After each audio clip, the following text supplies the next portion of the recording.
नमस्कार साथियों, आदर्श महाविद्यालय के ऑनलाइन प्लेटफॉर्म पर आपका स्वागत है।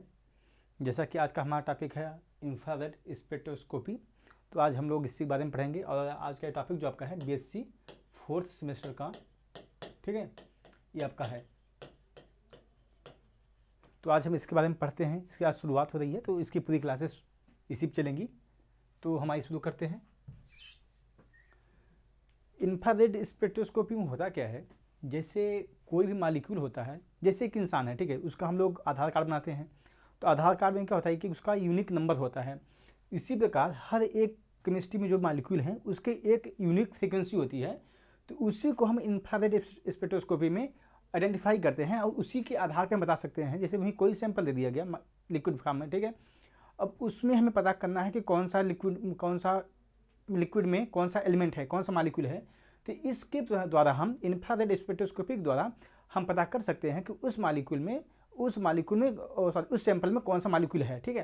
तो इसके हम इस इंफ्रारेड स्पेक्ट्रोस्कोपी से हम यही पता करते हैं। तो आइए इसको देख लेते हैं पहले, कैसे इसकी के बाद जान लेते हैं कैसे इसको हम करेंगे डिस्कशन। इसको देखिए, almost any compound having covalent bond, ठीक है, जैसे कोई भी मॉलिक्यूल है वो अगर उसमें कोवैलेंट बॉन्ड है तो उसकी बात कर रहा है।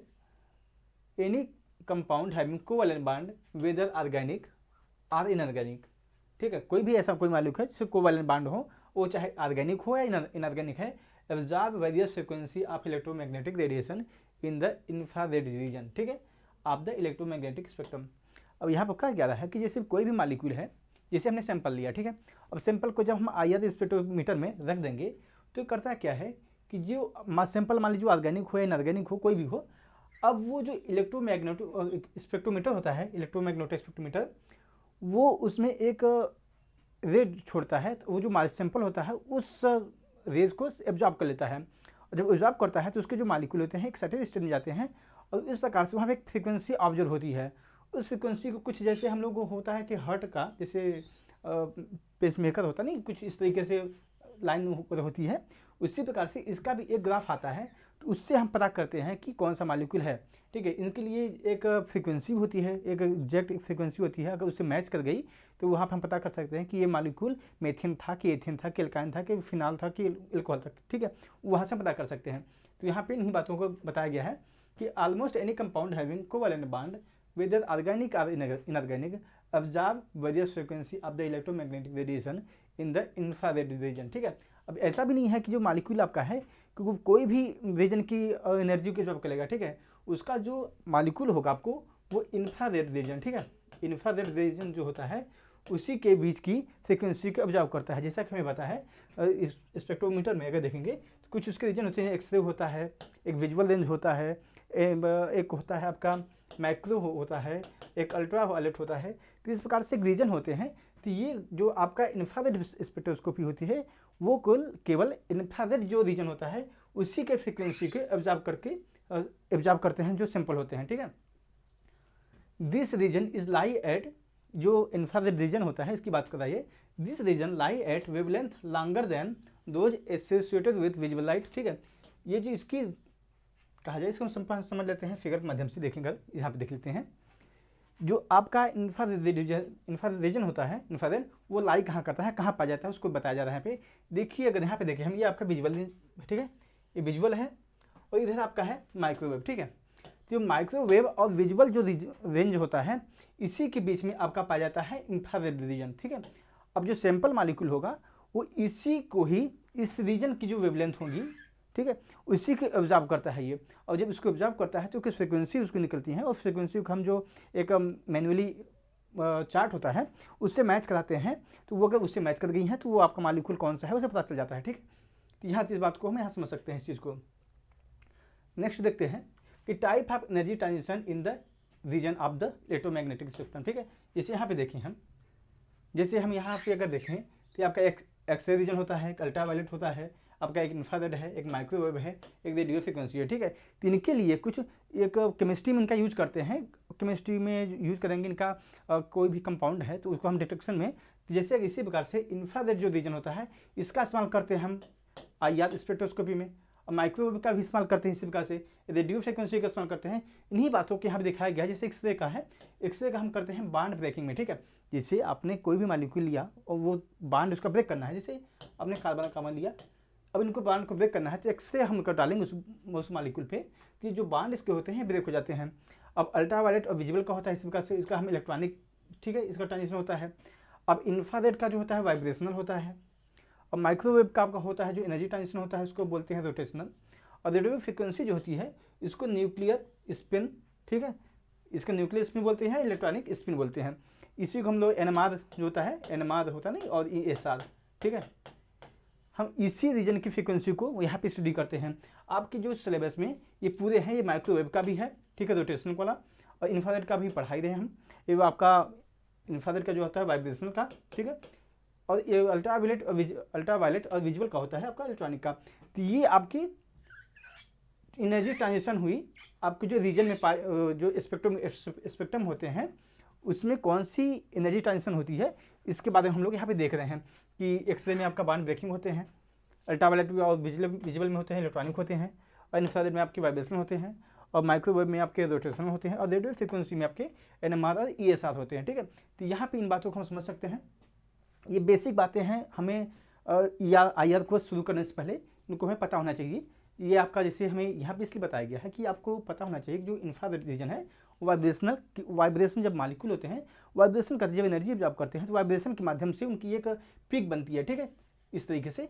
तो यहाँ पे इंफ्रारेड में वाइब्रेशन के माध्यम से ही पिक बनाते हैं, पिक को ही हम ऑब्जर्व करके हम इनको पता करते हैं कौन सा मॉलिक्यूल है ये।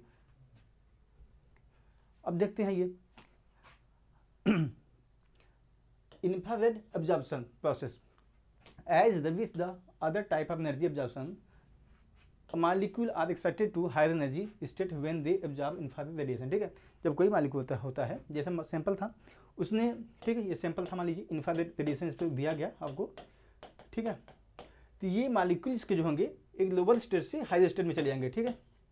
तो इन पे जो जब हाई स्टेट में जाते हैं ये, तो जो इनका जो रीजन होता है एब्जॉर्ब करने का, वो इंफ्रारेड जो रीजन होता है वही उसी रेंज की एनर्जी को एब्जॉर्ब करके हाई स्टेट में चले जाते हैं, ठीक है। A molecule absorb only selected frequency of infrared radiation, ठीक है। मैंने यही बताया कि जो मॉलिक्यूल होते हैं वो इंफ्रारेड जो रेडिएशन की एनर्जी होती है उसी को एब्जॉर्ब करते हैं, और जब ये एब्जॉर्ब करते हैं the absorption of infrared radiation correspond to energy change on the order of 8 to 40 kilo joule mole, ठीक है। जो आपके एनर्जी जो सैंपल एनर्जी एब्जॉर्ब करते हैं, एनर्जी बोलें या फिर जो इंफ्रारेड का जो रेडिएशन होता है उसको जब एब्जॉर्ब करते हैं तो उनमें एक एनर्जी चेंज होता है। तो वहाँ पे बताया गया है जो उनकी एनर्जी चेंज होती है 8 to 40 किलो जूल पर मोल की एनर्जी उनका चेंज होता है। अब आगे देखते हैं रेडिएशन इन दिस प्रोसेस, जब हम मॉलिक्यूल को इंफ्रारेड रेडिएशन करते हैं, ठीक है, सैंपल को, तो वहाँ क्या होता है, radiation in this energy range correspond to range in composing the stretching and bending vibration frequency of the bend in the most covalent molecule, ठीक है। अब होता क्या है, जैसे हमने मॉलिक्यूल को, ठीक है, जैसे मॉलिक्यूल हमने इंफ्रारेड स्पेक्ट्रोमीटर में हमने डाला, इसमें कुछ एनर्जी ऑब्जर्व किसने, और ये आपको एक्साइटेड स्टेट में जाता है, एक्साइटेड स्टेट में। अब जब ये एक्साइटेड स्टेट में जाता है तो जो मॉलिक्यूल होता है इसमें दो प्रकार के हो सकता है, ठीक है, के दो प्रकार से वाइब्रेशन मोशन शो करते हैं ये। इसमें एक होता है स्ट्रेचिंग होती है, ठीक है, और एक होती है बेंडिंग। इस प्रकार से ये दो प्रकार के मोशन शो करते हैं, स्ट्रेचिंग या बेंडिंग। और स्ट्रेचिंग में भी हो सकती है ये एसिमेट्रिक हो, और ये भी हो सकता है सिमेट्रिक हो। और बेंडिंग में आपका चार प्रकार के मोशन होते हैं, तो उनको भी हम देख लेंगे आगे, ठीक है। तो यहाँ पे आगे देख लेते हैं इसको पहले। In the absorption process those frequency of infrared radiation that matches the natural vibrational frequency of the molecule in the question are observed and the energy observed serve to increase the amplitude of the vibration motion of the bond in the molecule, ठीक है। यहाँ पे एक बोला जा रहा है कि जैसे इसने जब एनर्जी हमने इंफ्रारेड रेडिएशन को दिया, जब इसने एनर्जी रेडिएशन जब इसने ऑब्जर्व किया तो इसमें जो वाइब्रेशन मोशन होता है तो इन्हीं बातों में बताया गया कि जो वाइब्रेशन करते हैं तो स्ट्रेचिंग और बेंडिंग मोशन होते हैं, तो इन्हीं बातों के यहाँ बोला गया है। Note that not all bond in the molecule are capable of absorbing infrared energy even if the frequency of the radiation exactly matches the of the bond motion। ठीक है, यहाँ पे बोला जा रहा है कि जैसे होता है क्या है, जो कोवलेंट बांड होते हैं, ठीक है, पहली बात ये कोवलेंट बांड होना चाहिए, ठीक है। IR के लिए बताया गया कि आपका पहले बात तो कोवलेंट बांड हो, ये आपकी इनऑर्गेनिक ऑर्गेनिक कुछ भी हो सकते हैं। जब ये एनर्जी IR रेंज की अपने अंदर एब्जॉर्ब करते हैं तो इनमें स्ट्रेचिंग और बेंडिंग दो प्रोसेस होते हैं, ठीक है। स्ट्रेचिंग में आपकी एसिमेट्रिक भी हो सकती है और बेंडिंग में चार प्रकार के होते हैं कि वेविंग होती है और सीजरिंग होती है, रॉकिंग होती है, इस प्रकार से एक और प्रोसेस होता है। इस प्रकार से ये प्रोसेस ना करते हैं। अब होता क्या है इनमें, इसके बाद अब जैसे मान लीजिए मॉलिक्यूल आपका हुआ, एक कंडीशन इसमें और होती है, ठीक है। इसमें एक कंडीशन ये होती है कि जैसे आपका मॉलिक्यूल है उसमें डाइपोल मोमेंट होना जरूरी है, ठीक है। लेकिन इसमें होता क्या है, जैसे आपका H2 है, Cl2 है, और जैसे आप कोई भी होमो डाइएटामिक कोई मॉलिक्यूल में उसमें डाइएटामिक वाले मॉलिक्यूल होते हैं जो होमो हो, मतलब कहने का मतलब कि वो एक ही मॉलिक्यूल से बने हों। जैसे आपका नाइट्रोजन भी हुआ, ठीक है, O2 हुआ, जिसमें डाइपोल मोमेंट नहीं हो, ऐसा बात कर रहा मैं।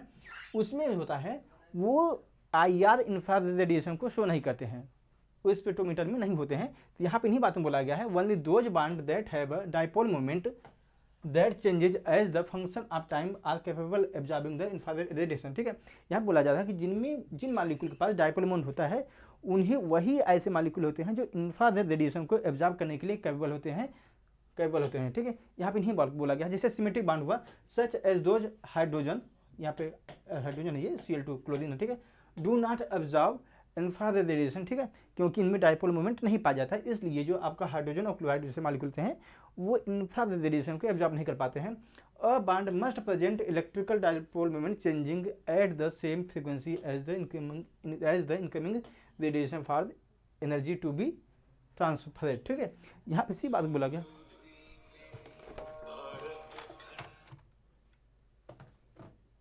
यहाँ पे इसी बात बोला जा रहा है कि मान लीजिए, ठीक है, कोई भी मॉलिक्यूल, जैसे हमने बताया कि ये हाइड्रोजन था और क्लोरीन था, इसके पास डाइपोल मोमेंट नहीं है, तो ये आपका इंफ्रारेड रेडिएशन का इंफ्रारेड रीजन में इसका जो IR स्पेक्ट्रोमीटर होगा वो शो नहीं करता। अब इस कंडीशन को कहा जाए कि किसी भी IR स्पेक्ट्रोमीटर में शो करने के लिए जो मॉलिक्यूल होना चाहिए उसमें डाइपोल मोमेंट होना चाहिए, और इन्हीं बातों को यहाँ पे बताया गया, ठीक है। अब इसका हम यूज कैसे करते हैं, इसका मैंने बताया कि जैसे कोई भी मॉलिक्यूल होता है उसमें एक अपनी एक यूनिक आइडेंटिफिकेशन होता है, ठीक है। जैसे इसका फिंगरप्रिंट बोल सकते हैं, जैसे हम लोगों का हर एक इंसान का एक अपना फिंगरप्रिंट होता है और किसी से उसका मैच नहीं होता, तो इसी प्रकार से हर एक मॉलिक्यूल का अपना एक फ्रीक्वेंसी होता है और वो किसी और से मैच नहीं करता। इसी प्रकार से हम सैंपल में जब लेते हैं, सैंपल को IR स्पेक्ट्रोमीटर में रखते हैं तो वो इसी प्रकार से डिटेक्शन उसका कर लेते हैं कि कौन सा मॉलिक्यूल है, ठीक है। तो यहाँ पे ही बताएगा use of the infrared spectrum, ठीक है। Since every type of band has different natural frequency of vibration and because two of the same type of band into different compound are into slightly different environment, no two molecule of different structure have exactly the same infrared absorption pattern in infrared spectrum, ठीक है। यहाँ पर नहीं बात बोला गया है कि जैसे दो मॉलिक्यूल हैं, अगर उसको हम इंफ्रारेड स्पेक्ट्रम जिसका होगा वो एग्जैक्टली सेम नहीं होगा, कभी भी उसका जो स्पेक्ट्रोमीटर आएगा वो एग्जैक्टली सेम नहीं होगा, उसका कुछ ना कुछ अलग होगा। जैसा कि जानते हैं हम लोग, जैसे एक इंसान होता है उसका अगर फिंगरप्रिंट लिया जाए और कोई भी दो इंसान का फिंगरप्रिंट लिया जाए, पूरे ब्रह्मांड की बात की जाए, तो वो अगर कोई भी हम लोग लेते हैं स्पेक्ट्रोमीटर में, अगर फिंगरप्रिंट देखा जाए इंसान की तो वो सेम नहीं होता है। इसी प्रकार से यहाँ बताया गया कि जैसे मॉलिक्यूल होता है वो एक मॉलिक्यूल का अलग स्पेक्ट्रोमीटर में उसका फ्रीक्वेंसी आएगी और जो दूसरा मॉलिक्यूल होगा उसकी अलग आएगी, और इसी प्रकार से इसका हर एक मॉलिक्यूल का अलग अलग स्पेक्ट्रोमीटर में उसका फ्रीक्वेंसी होती है, ठीक है। तो इसका आगे इसका उपयोग देख लेते हैं।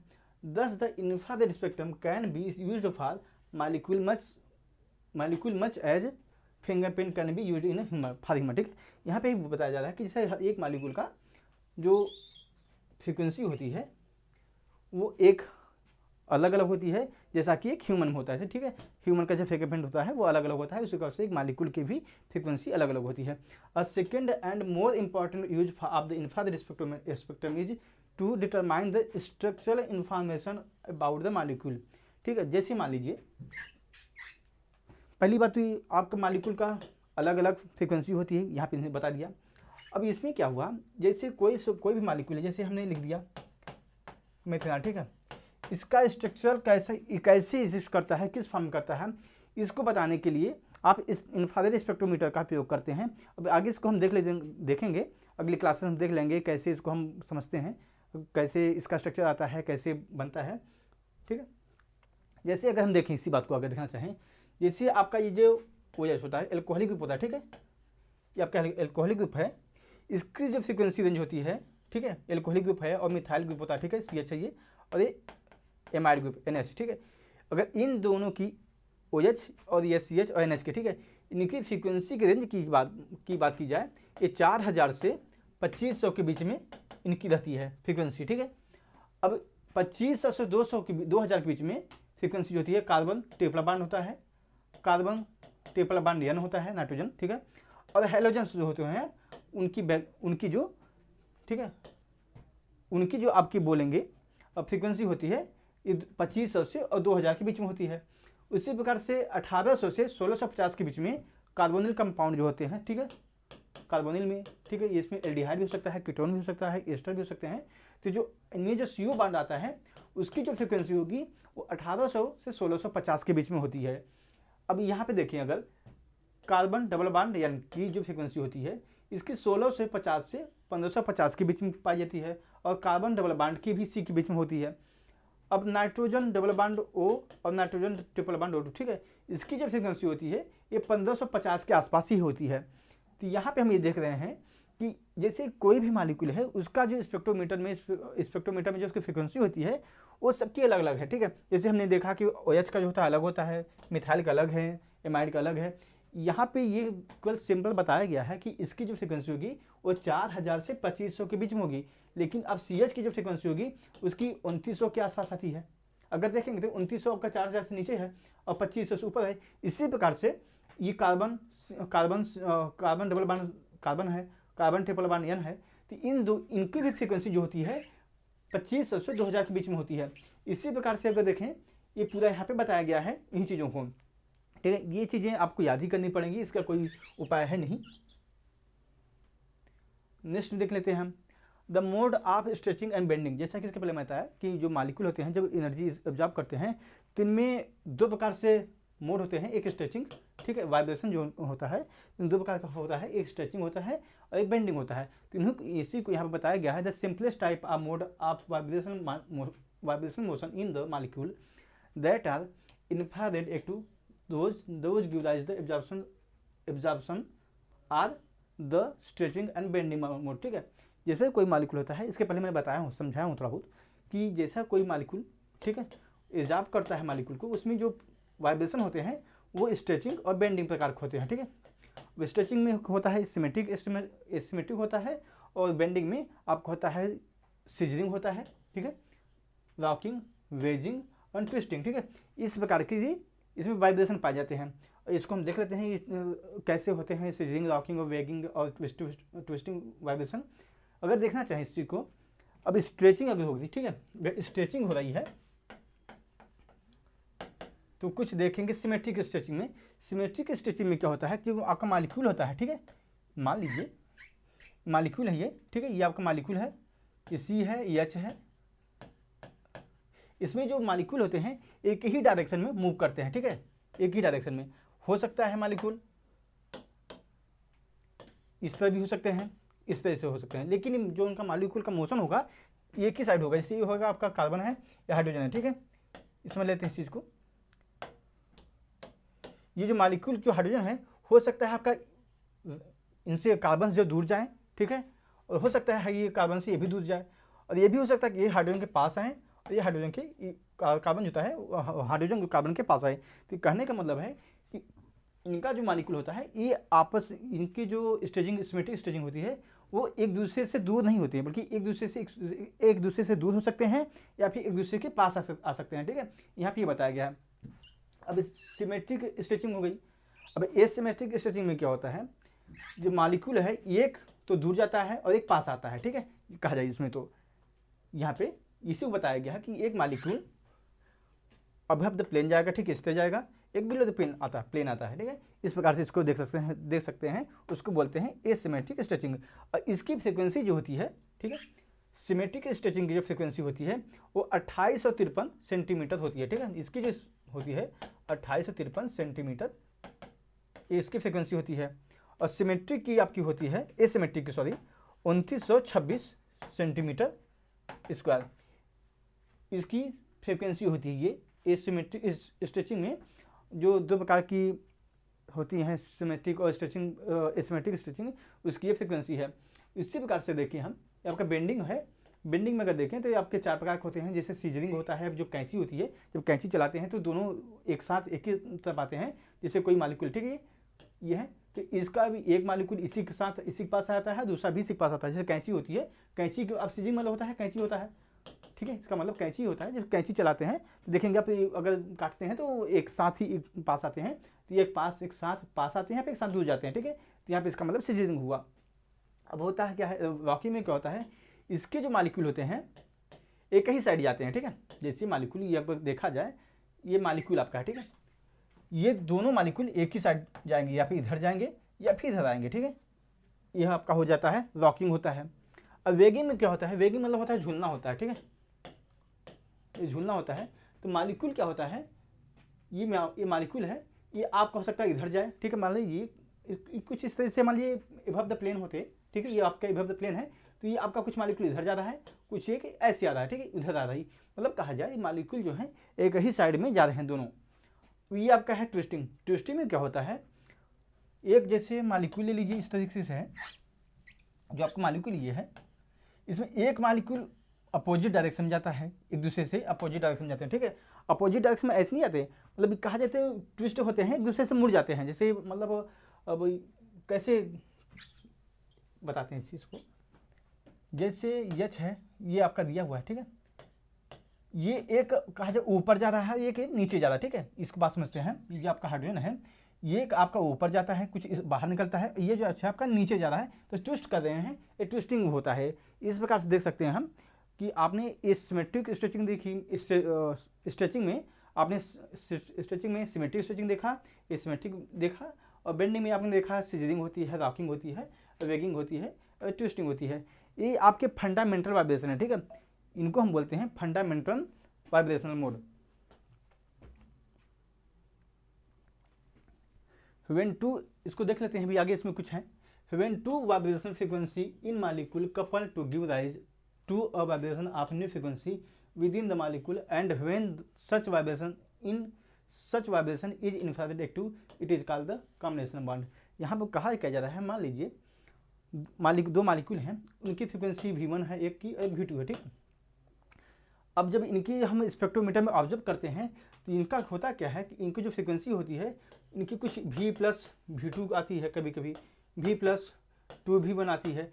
कहा जाए जो फ्रीक्वेंसी होती है इनको ऐड हो जाती है, तो इसको बोलते हैं हम, जैसे दो मॉलिक्यूल हैं, दो मॉलिक्यूल हैं और उनकी जो फ्रीक्वेंसी होती है कुछ अलग अलग है, तो उनकी जो फ्रीक्वेंसी हम स्पेक्ट्रोमीटर में ऑब्जर्व करते हैं वो कुछ की मतलब थोड़ा बहुत ऐड होकर जाती है किसी में, क्योंकि इसी को हम लोग ऐड करके आती है, ठीक है, उसे बोलते हैं कॉम्बिनेशन बैंड। अब यही फ्रीक्वेंसी मान लीजिए जब घट जाती है, ठीक है, आपस में अगर घट जाती हैं तो इसे बोलते हैं डिफरेंस बैंड, ठीक है, इसको हम बोलते हैं difference band. This object frequency when the case result from the difference between the two interacting band, ठीक है।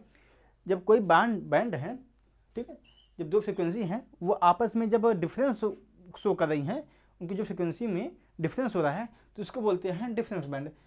अब ये एक और है, when a fundamental vibration couples with an overtone combination bond the couples vibration called Fermi resonance, ठीक है।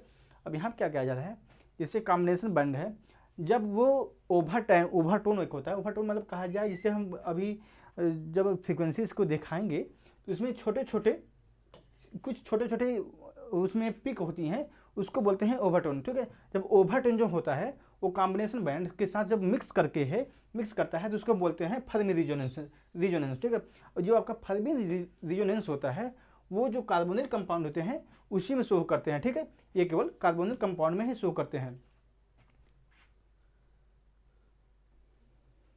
अगर यहाँ पे देखना चाहें इस चीज़ को, इसे आपका मिथाइल है, ये मिथाइल का जो सिमेट्रिक स्ट्रेचिंग किस प्रकार होती है, देख रहे हैं, ये कार्बन आपका है, कुछ इस तरीके से इसकी स्ट्रेचिंग होती है। और ये सिमेट्रिक स्ट्रेचिंग में देखेंगे कुछ आपका इस तरह हो जा रहा है, एक मालिक्यूल आपका अंदर जा रहा है, 2 मालिक्यूल बाहर जा रहे हैं, 1 मालिक्यूल अंदर आ रहा है, ठीक है। इसी प्रकार से इनहाइड्राइड में देख सकते हैं कि आपका दोनों को जो मालिक्यूल जो हैं ऊपर की तरह स्ट्रेच कर रहे हैं। इसमें एसिमेट्री में क्या होता है, एक मालिक्यूल आपको ऊपर करता है, नीचे स्ट्रेचिंग होती है, ठीक है। इसी प्रकार से अमीनो को है, ये आपकी समझने के लिए एग्जाम्पल के तौर पर दिया है कैसे आप सिमेट्रिक और एसिमेट्रिक स्ट्रेचिंग समझ सकते हैं।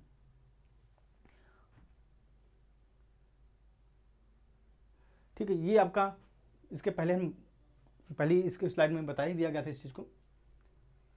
जैसा कि इसको मैं बता रहा था जो आपकी क्लास में भी कि ये आपका एक सैंपल मालिक्यूल है, ठीक है। ये उसका ये स्पेक्ट्रोमीटर दिया हुआ है, ठीक है, स्पेक्ट्रा दिया हुआ है। अब मान लीजिए एग्जाम में आपको यही दे देता है कि स्पेक्ट्रा आपको दे देता है, पूछ लेगा कि कौन सा इसमें कौन सा मालिक्यूल, ये आपका कौन सा मालिक्यूल का स्पेक्ट्रा है, ठीक है, आपको बताना पड़ता है। जैसे अगर देखा जाए यहाँ पे इस चीज़ को, यहाँ पे जो कार्बन और हाइड्रोजन, ठीक है, दिया हुआ है। अब इसकी हम अगर स्पेक्ट्रोमीटर में देखें, ठीक है, ये आपके स्पेक्ट्रोमीटर में देखें, इसकी जो फ्रिक्वेंसी आती है लगभग 2900 के आसपास आती है, ठीक है। आ रही है, अगर देखेंगे यहाँ पे 2800 है, लगभग 2900 के आसपास आ रही है, ठीक है। अब यहाँ जो कार्बोनिल है, ठीक है, CO कार्बोनिल, इसकी जो स्ट्रेचिंग आ रही है वो लगभग आ रही है आपके 1700 के आसपास आ रही है, ठीक है। अगर इस सब फ्रिक्वेंसी को हम इसकी जो फ्रिक्वेंसी होती है, जो नेचुरल इसकी फ्रिक्वेंसी होती है, उससे मैच करा दें तो हम देखेंगे, जैसे आप यहाँ पे देख सकते हैं अभी, ठीक है,